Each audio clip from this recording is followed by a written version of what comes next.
সুধা ফোনটে আর কাতলাকে ধরিয়ে দিয়ে ঠাম্মির কাছে নিজেকে যোগ্য প্রমাণ করলো। সম্পূর্ণটা জানতে ভিডিওটি স্কিপ না করে দেখতে থাকুন। আজকের পর্বে আপনারা দেখতে পাবেন তেজ বলে আজকে তো ঠাম্মির জন্মদিন, অনেক ব্যস্ত, অনেক আয়োজন, অনেক কাজ, ওই জন্য হয়তো উনি ফোন ধরতে পারছেন না। তখনই বিজিৎ গাড়িতে উঠে বলে, জামাইবাবু এবার আমাদেরকে ফিরতে হবে, ফ্লাইটের সময় হয়ে যাচ্ছে। তখন তেজ বলে, হ্যাঁ ফিরতে তো হবেই, আজকে আমার বিশ্বাস জিতে গেছে, সুধা আমাকে ঠকায়নি, উনি তো সবটাই বলতে চেয়েছিলেন, আমি শুধু বারবার সুধাকে ভুল বুঝেছি। তখন তেজ নিজে নিজে বলতে থাকে, আমাকে ক্ষমা করে দিন সুধা, এই তেজ বসু আপনার কাছে ক্ষমা চাইবে, আপনাকে বারবার অপমান করার জন্য, আপনাকে কষ্ট দেওয়ার জন্য। অন্যদিকে ঠাম্মি বলে, বড়নাথ বৌমা কোথায়? এতক্ষণ ধরে আমি ওকে ডাকছি, ওর এখনো আসার সময় হলো না। সেখানে তরিতা আর অনিমেষ আসে, আর তরিতা বলে, আমি তোমার জন্য আজকে কত কিছু নিয়ে এসেছি দেখো ঠাম্মি, তোমার তো আজকে জন্মদিন। তখন ঠাম্মি বলে, এতক্ষণে আসার সময় হলো তোমার? জগন্নাথ বৌমা এতক্ষণে বাড়ি আসার সময় হলো, আর একজনের তো দেখাই নেই, কোথায় সে? ছোটকা বলে, হয়তো সবার জন্য রান্নাঘরে খাবার বানাচ্ছে। তখন ঠাম্মি বলে, সেই শিলাকে আমি কখন বলেছি বড়নাথ বৌমাকে ডেকে দিতে, এখনো আসছে না কেন সে? অন্যদিকে ডলি আর রেশমি শিলার গলায় ছুরি ধরে আর বলে, আমরা যেটা বলতে বলবো তুমি সেটাই বলবে, বড় বৌদি এখন বাড়িতে নেই, আর ঠাম্মি যেন জানতে না পারে। তখন শিলা বলে, তাহলে আমি ঠাম্মিকে কি বলবো? ঠাম্মি তো আমার গর্দান নেবে। তখন ডলি বলে, তুমি বলবে বড় বৌদি এখন রান্নাঘরে কেক বানাচ্ছে। তখন শিলা বলে, কর্তাম্মা বড় বৌদি রান্নাঘরে কেক বানাচ্ছে, কাজ সেরে তারপরে যাচ্ছে। তখন জ্যোৎস্না শাশুড়ি বলে, আপনি এই বয়সে কেক কাটবেন মাসিমা? শুনেছিলাম এই বাড়িতে নাকি বিদেশি আদব কায়দা চলে না, আপনার গায়েও তাহলে বিদেশি আদব কায়দা লেগে গেল? তখন ঠাম্মি রেগে গিয়ে বলে, এইসবের কোনো প্রয়োজন নেই, বাড়িতে অতিথি এসেছে, সুধা যেন এক্ষুনি এখানে আসে। তখন জ্যোৎস্না শাশুড়ি বলে, এই বাড়িতে তো আপনার কথা কেউ শোনে না মাসিমা। তখন জ্যোৎস্না বলে, এটা তো আর আপনার বাড়ি নয়, আপনি এখানে নাক গলাচ্ছেন কেন? তখন জ্যোৎস্নার শাশুড়ি বলে, এটা তো তোমারও বাড়ি নয়, অনেক দিন হয়েছে এখানে থাকা, এবার বাড়ি চলো। তখন তেজের মা বলে, মা আপনি ওনার সাথে কথা বলুন, আমি একটু ওনার জন্য চা জল খাবারের ব্যবস্থা করছি। তখন তরিতা বলে, চলো বড় মা, আমি তোমার হাতে হাতে সাহায্য করছি, আর দেখছি দিদিভাই কোথায় আছে। তখন ঠাম্মি বলে, থাক কাউকে আর যেতে হবে না, আমি নিজে গিয়ে দেখব উনি কি রাজকার্য করছে যে এখানে আসতে পারছে না। তারপর ঠাম্মি রান্নাঘরে এসে বলে, এই কি তোমরা এখানে, সুধা কোথায়? তখন সবাই একে অপরের দিকে তাকাতে থাকে, আর ঠাম্মি বলে, অনেকক্ষণ ধরে আমি সমুদ্রকেও দেখছি না, আবার দুজনে নিশ্চয়ই কিছু গোল পাকাচ্ছে, কোথায় ওরা? উত্তর দাও। আর ছোট কাকা, তুমি শিং ভেঙে বাছুরের ধলে ঢোকার চেষ্টা করছো?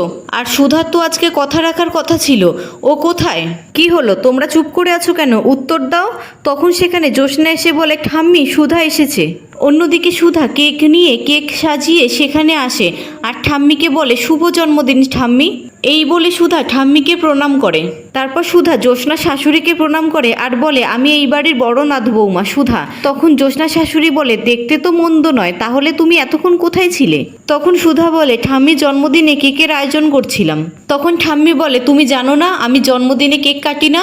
তখন সুধা বলে, ঠাম্মি এটা বিদেশিদের মতন চিনি ময়দা আর ক্রিমের কেক নয়, এটা হলো ভাপা সন্দেশ কেক, আমি নিজের হাতে বানিয়েছি, নিন এবার কেকটা কেটে ফেলুন। তখন ঠাম্মি বলে, সুধা তোমার 24 ঘন্টা কিন্তু পেরোতে চললো, এইসব দিয়ে কিন্তু তুমি আমাকে ভোলাতে পারবে না, আর তুমি বাড়িতে ছিলে না, এই কেক তুমি বাইরে থেকে কিনে এনেছো। তখন সুধা বলে, আমি বাইরে গেছিলাম ঠিকই, কিন্তু এই কেক আমি সকালে নিজের হাতেই বানিয়ে গেছিলাম, আর আমি বাইরে আপনাকে দেওয়া কথা রাখতে গেছিলাম। তখন ফান্টু সেখানে ফোনটাকে নিয়ে আসে, আর ঠাম্মি বলে, কে ও? তখন সুধা বলে, ও আর ওর দাদা মিলে মিস্টার বসু মল্লিকের উপর সেদিন হামলা করেছিল। তখন পুলিশ বলে, কাতলা গুণটাকে থানায় নিয়ে যাওয়া হয়েছে, আর প্রমাণস্বরূপ ফোনটাকে এখানে নিয়ে আসা হয়েছে। তখন সমুদ্র বলে, বৌদি নিজের বুদ্ধি দিয়ে ওদেরকে খুঁজে বার করেছে, আর নিজে ওদের সাথে মারপিট করে ওদেরকে পুলিশের হাতে তুলে দিয়েছে, পুলিশ তো ওদেরকে খুঁজেই পাচ্ছিল না। তখন মেচকা বলে, সুধা ওদেরকে ধরে ফেললো?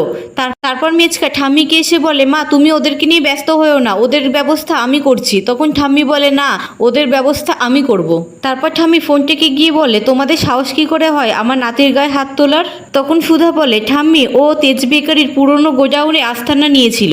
তখন তেজের বাবা বলে, ওই গোডাউন তো অনেক দিন ধরেই তালা বন্ধ। তখন মেচকা মনে মনে বলে, ওরা আবার সুধাকে সব বলে দিল না তো? তখন ঠাম্মি বলে, সেটা কি করে সম্ভব? তখন সুধা বলে, ওই গোডাউনে অনেকগুলো কার্টুনও রাখা ছিল। তখন ঠাম্মি বলে, তাহলে তেজ বেকারির কেউ বা কারা ওদেরকে সাহায্য করছে।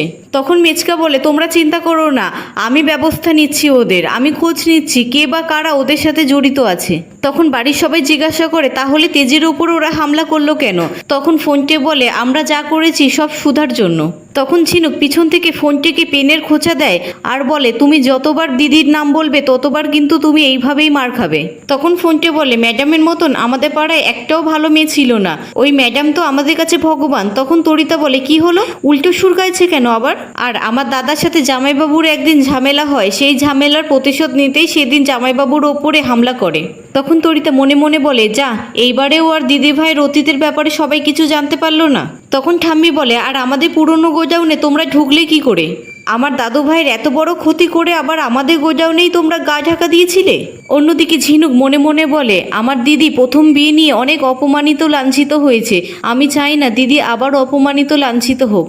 আমি চাই দিদি এই বাড়িতে সারা জীবন হাসি খুশিভাবে থাকুক। তাই আমি থাকতে দিদিকে আর কেউ কোনোদিনও অপমান করতে পারবে না। তেজের বাবা বলে, মা তুমি এখনো বলবে সুধা এই বাড়ির বউ হওয়ার যোগ্য নয়?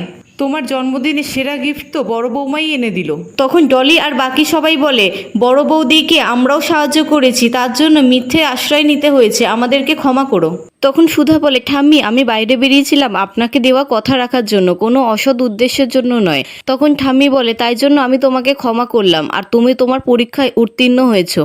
আর যাও, এবার তুমি এইসব পোশাক ছেড়ে সুন্দর করে সেজে আসো, তারপরে আমি কেক কাটবো। অন্যদিকে তেজ গাড়ি করে বাড়ি ফেরে আর বলে, আমি একদিন বলেছিলাম আপনার মুখ দেখতে চাই না, কিন্তু আজকে আমি আপনাকে দেখার জন্য ছটফট করছি। তখন একটি মেয়ে গোলাপ ফুল বিক্রি করার জন্য তেজের গাড়ির সামনে আসে আর তেজ সুধার জন্য সমস্ত গোলাপ কিনে নেয়। অন্যদিকে তেজের মা কিছু শাড়ি আর গয়না নিয়ে আসে আর সুধাকে বলে, তাড়াতাড়ি তুমি তৈরি হয়ে নাও, আর আমি খুব খুশি হয়েছি তোমার এই কাজের জন্য।